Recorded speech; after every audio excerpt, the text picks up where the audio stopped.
Logo à noitinha, como haviam combinado, Lívia e Ana partem para a reunião secreta nas catacumbas.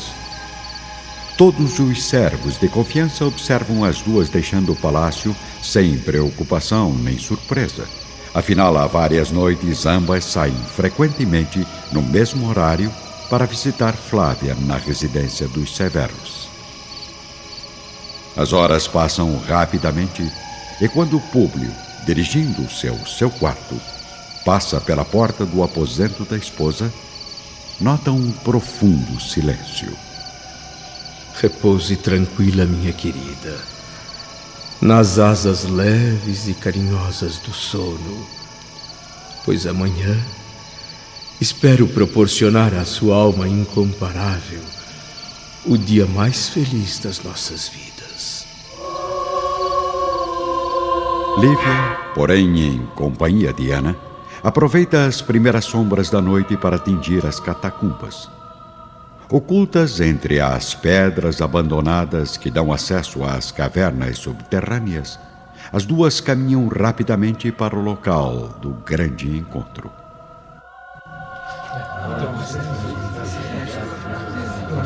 Deus Todo-Poderoso! Jamais contemplei tantos cristãos reunidos no mesmo lugar. Veja, Ana. O apóstolo já está sobre a tribuna. Sim. Vamos nos aproximar.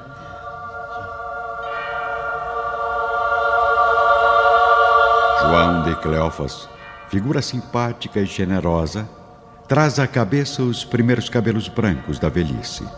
Mas sua fisionomia é saturada de forte magnetismo pessoal, unindo intimamente sua personalidade a todos que se aproximam, movidos pela crença e pelos sentimentos mais profundos.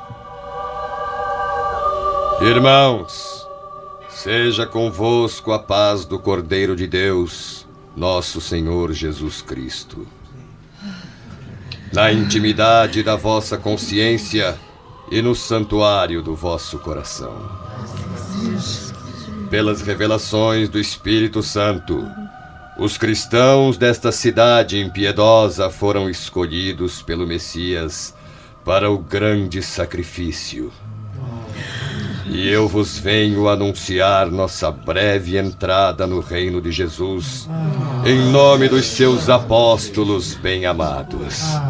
Sim, porque aqui, onde as glórias divinas foram desprezadas e humilhadas pela crueldade das criaturas, se hão de travar os primeiros grandes embates das forças do bem e do mal. Amados, acredito que estamos em vésperas dos mais atrozes testemunhos da nossa fé, mas a cruz do Calvário deverá iluminar a penosa noite dos nossos padecimentos. Clamam as vozes celestes que aqui seremos martirizados e vencidos. Mas a vitória suprema do Senhor nos espera além dos espinhos do martírio, nas claridades doces do seu reino. Lavaremos com o nosso sangue e as nossas lágrimas o pecado destes mármores preciosos. Mas um dia, irmãos meus, toda esta Babilônia de inquietação e injustiça ruirá ao peso de suas misérias desprezíveis. Um furacão destruidor derrubará os falsos ídolos e confundirá as pretensiosas mentiras dos seus altares. Os circos da impiedade hão de desaparecer sob um punhado de cinzas.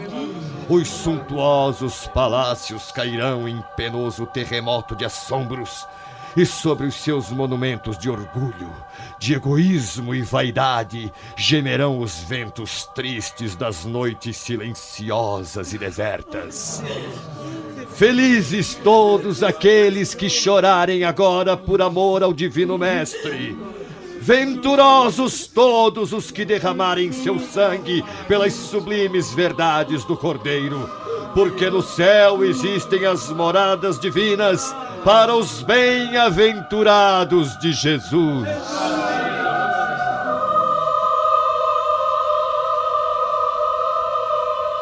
Cerca de 200 de pessoas encontram-se nas catacumbas, chorando de emoção. As profecias dolorosas de João de Cleófas, no entanto, depositam uma dúvida amarga no coração de Ana, que levanta, no meio da multidão, despertando a atenção do apóstolo de Antioquia. Fale, querida irmã. Qual o motivo de tanta angústia nestes olhos entristecidos? Eu não entendo, nobre profeta. Por que tanta alegria e resignação quando as revelações do Espírito Santo anunciam tão grandes provações e tantos padecimentos? Sim, meus amigos. Não podemos esperar senão o sagrado cumprimento das profecias anunciadas. Mas devemos considerar com alegria que se Jesus permite aos hereges a realização de monumentos maravilhosos como desta cidade suntuosa e apodrecida, que não reservará ele na sua infinita misericórdia aos seres bons e justos nas claridades do seu reino.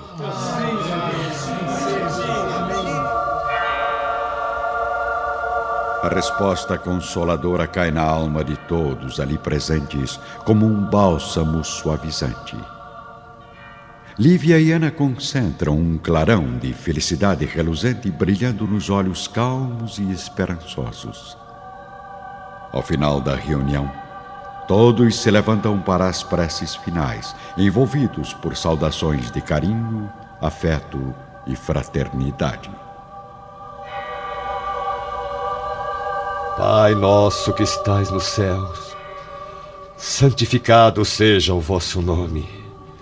Venha a nós o vosso reino de misericórdia. Seja feita a vossa vontade, assim na terra como nos céus. Ao mesmo tempo, na intimidade do aposento, Flávia e Plínio estão acomodados no leito, sentindo a agradável brisa da noite, escura e silenciosa. Pensei que hoje também não viesse passar a noite em casa. Por favor, Flávia, não comece novamente com as suas cobranças sem fundamentos. Se às vezes preciso atravessar madrugadas nas reuniões do alto comando militar, ou até mesmo nas festas promovidas pela cúpula do Império, é porque, como já disse, são esforços necessários que devo fazer para garantir o futuro da nossa família. Por falar em família, estou tão preocupada, Plínio. Mamãe prometeu vir aqui esta noite para fazermos nossas orações costumeiras e até agora não enviou nenhuma notícia. Acalme-se, minha amada. Provavelmente ela preferiu recolher-se mais cedo ao descanso. Afinal, ainda deve estar sofrendo os efeitos das madrugadas penosas que passou, sem pregar os olhos, ao lado da minha pobre mãe durante sua enfermidade. Eu não sei. Estou com um mau pressentimento. Ao mesmo tempo, nas catacumbas, o clima fraterno e comovedor da reunião cristã é abafado pelo sinistro som das armaduras. O centurião Cláudio Varros avança com os seus numerosos soldados, tendo à frente o representante do Império, Lúculo Quinilius, em direção à massa amedrontada de cristãos composta na maioria de mulheres. É aqui, Lúculo! Soldados, preparem-se para qualquer resistência desses miseráveis!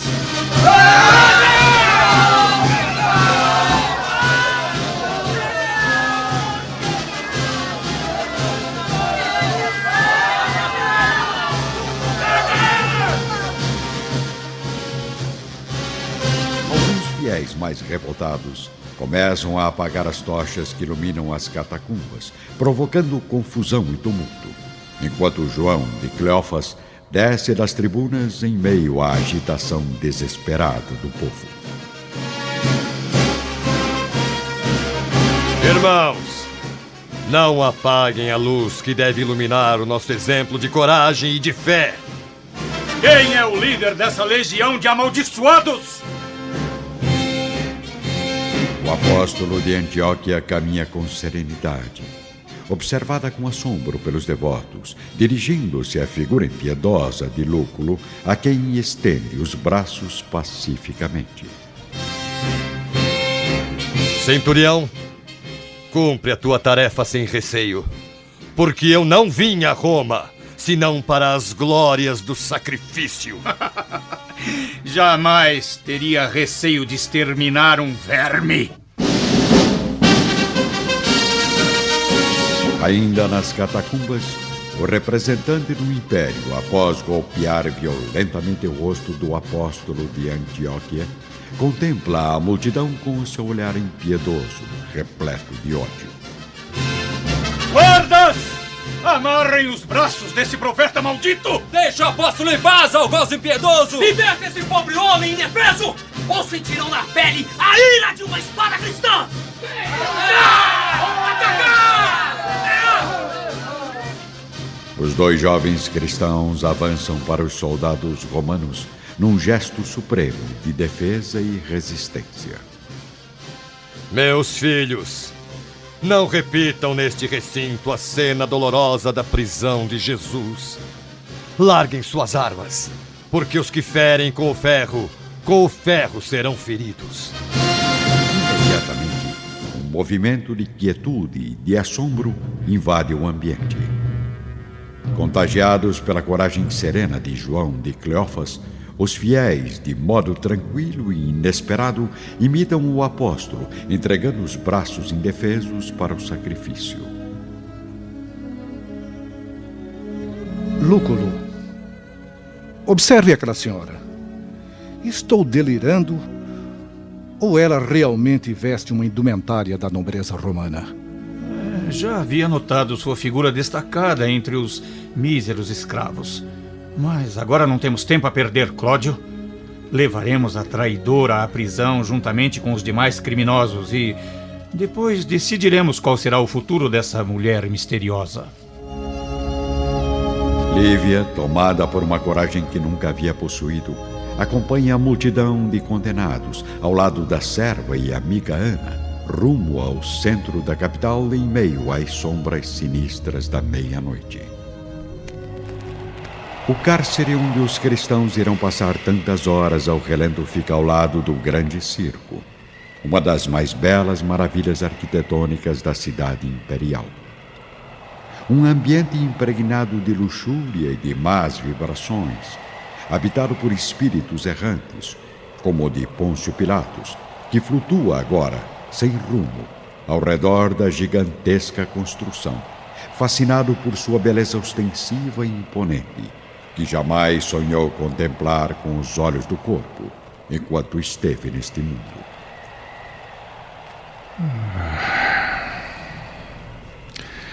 Nunca pude imaginar que o grandioso teatro romano fosse crescer tanto em extensão nos últimos tempos.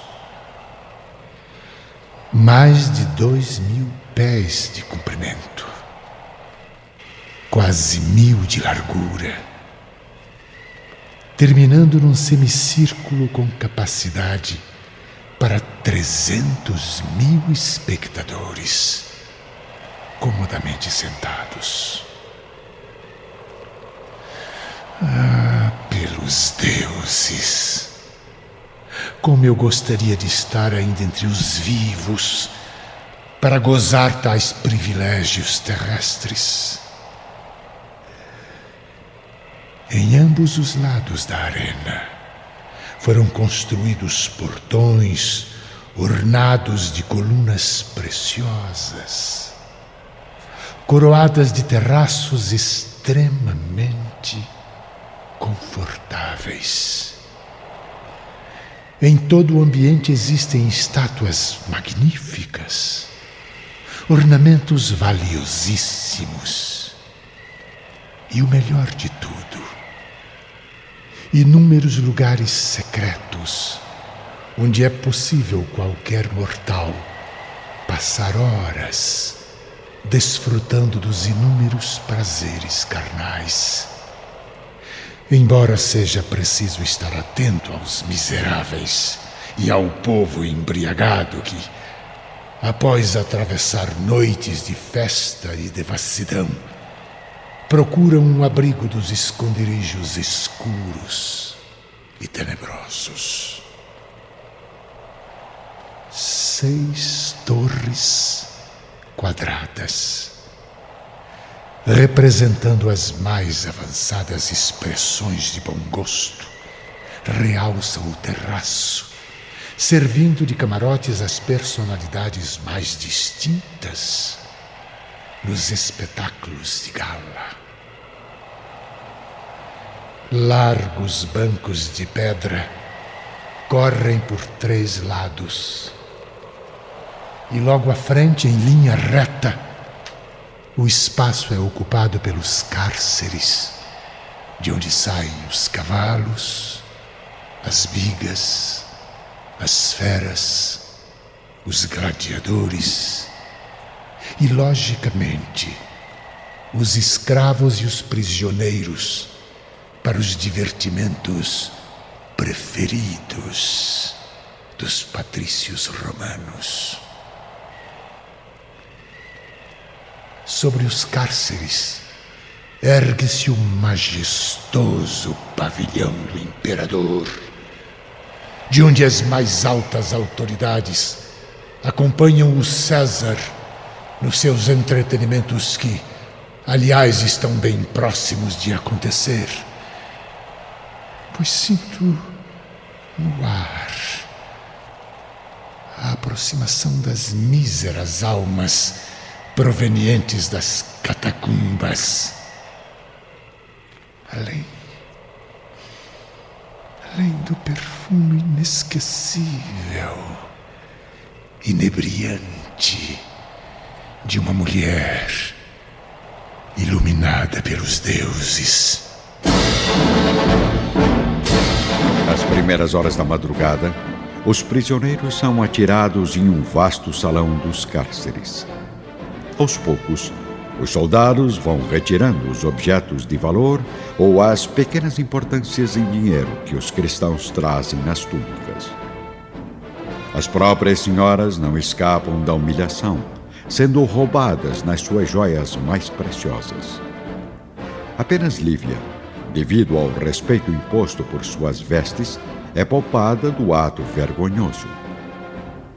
Próximo dali, num gabinete privado, vamos encontrar o centurião Cláudio Varros em companhia do seu superior, Cornélio Rufus. Sim, Cláudio. Pelo que vejo, a festa de amanhã correrá exatamente como o imperador deseja.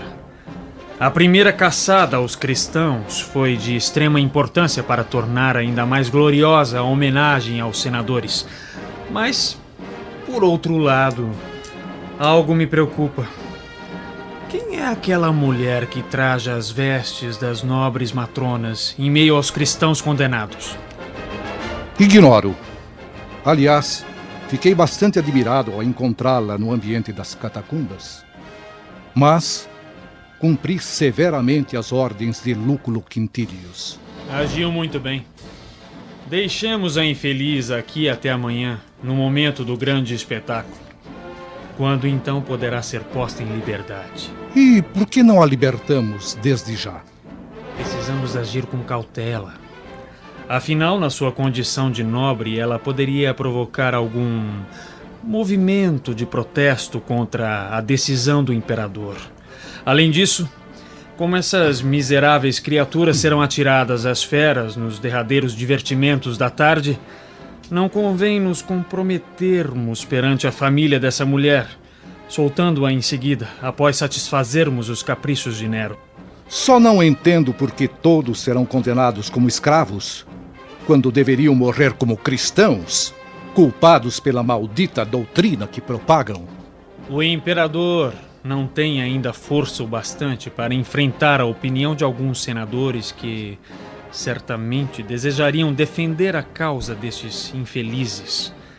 Mas creio que a perseguição intensiva aos adeptos da odiosa doutrina será oficializada em breve, tão logo os poderes de Nero estejam mais fortemente centralizados. Enquanto isso, nas sombras dos cárceres, os cristãos dividem-se em grupos, dominados pela angústia, mas sem abandonar a profunda fé na crença inabalável. Minutos depois, no entanto, Clódio Varros dirige-se aos condenados.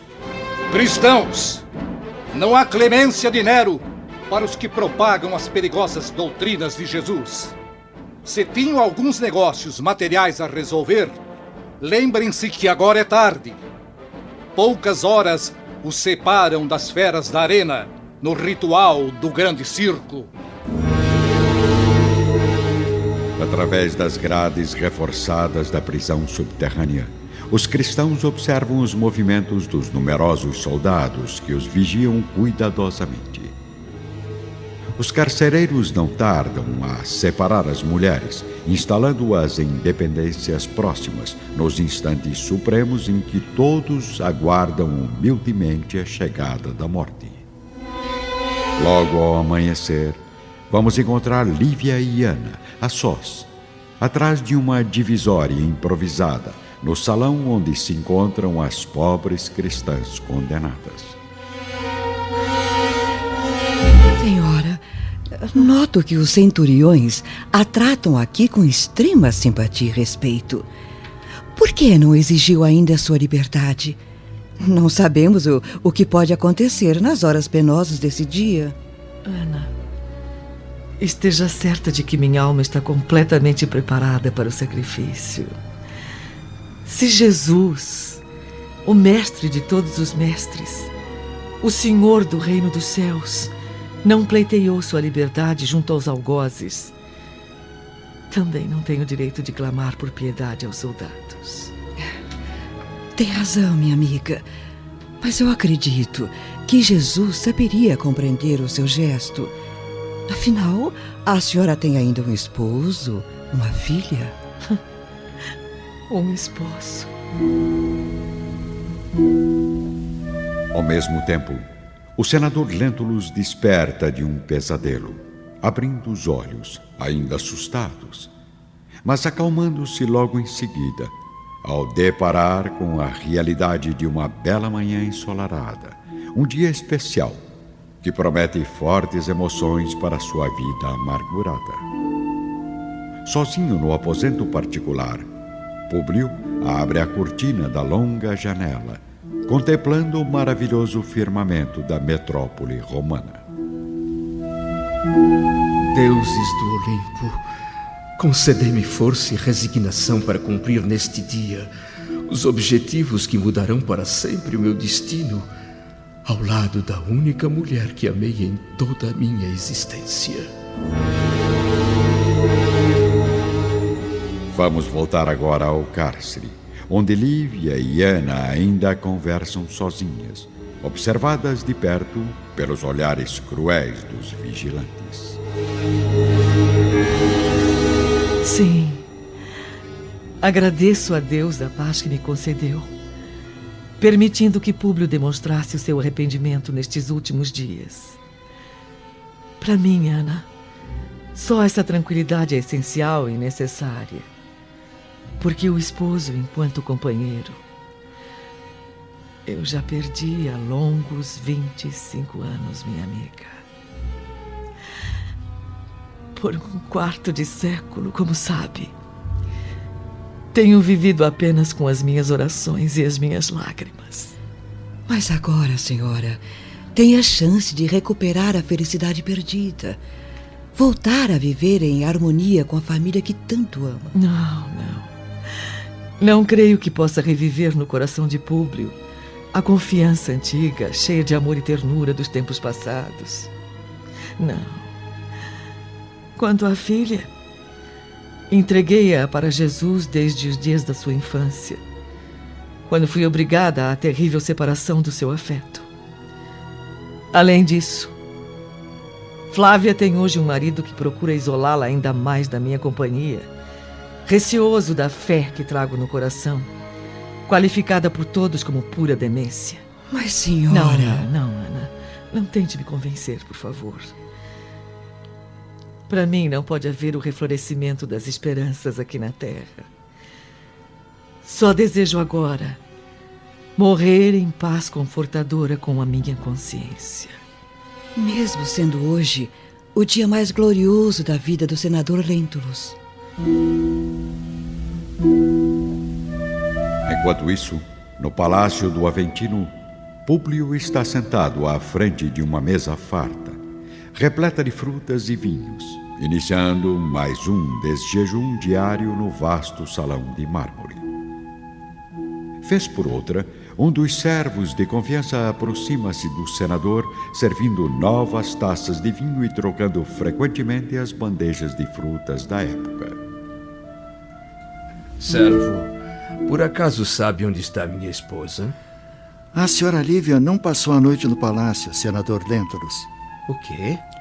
Ela e a serva Ana partiram ontem à noitinha rumo à residência dos Severos, onde permanecem até agora. Ah, pobre Flávia. Ainda deve estar deprimida com a morte de Calpurnia. Certamente Lívia e Ana resolveram fazer companhia à minha filha neste momento doloroso. Não se preocupe, senador. Logo ambas estarão de volta. Eu espero que sim, meu bom servo. Afinal, quero toda a família reunida hoje à tarde no grande circo para a festa da vitória. Ao mesmo tempo, na escuridão dos cárceres, Lívia concentra um clarão divino nos olhos que brilham em lágrimas espontâneas, como se houvesse caído sobre o seu coração o orvalho do paraíso.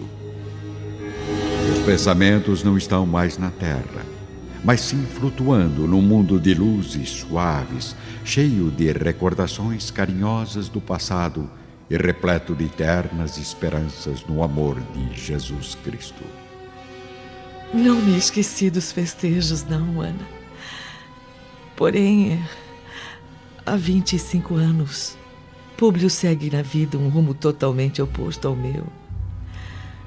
Por isso, se ele recebe hoje a suprema recompensa do mundo, é justo que eu busque também, não a vitória do céu, a qual não mereço, claro, mas a chance de mostrar ao mestre a sinceridade da minha fé. É maravilhoso sonhar com um reino santificado, ver novamente as mãos suaves do Messias, abençoando nossos espíritos com gestos de profunda caridade e ternura. Jamais esquecerei aquela tarde, às margens do Tiberíades, quando tivemos o privilégio de contemplar o sorriso angelical das criancinhas, refletindo a bondade suprema do pastor dos homens e da natureza, senhora. Como desejaria adotar todas aquelas pobres criaturas famintas de Cafarnaum. Porém, eu tenho consciência de que meu sonho maternal de amparar as mulheres angustiadas e as crianças carentes não poderia mesmo realizar-se neste mundo. Ainda assim, creio que poderei cumprir os ideais de minha alma se Jesus me acolher nas claridades do seu reino.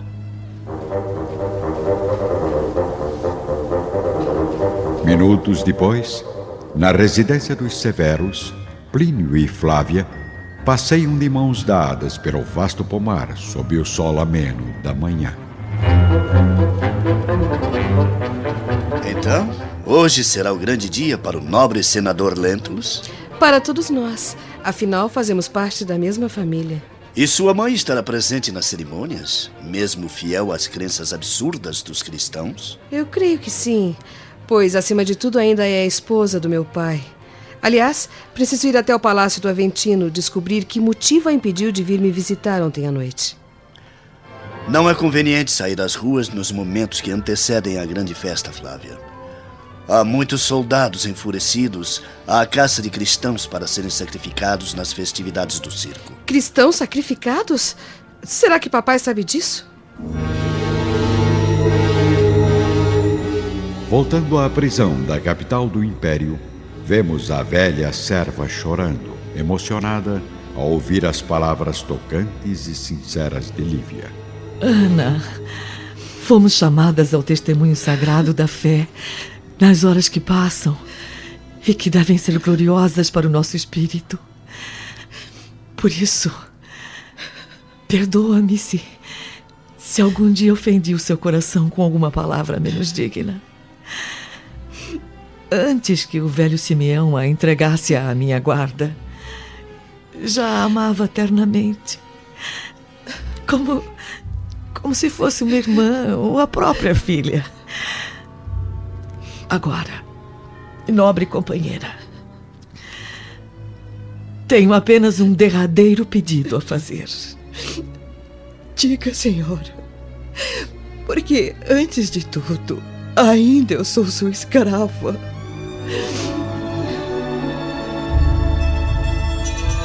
Qual será o pedido que Lívia deseja fazer à serva, à amiga, enquanto aguarda suas últimas provações no cárcere? E Flávia chegará a tempo no palácio do senador Lentulus para notar o desaparecimento da mãe?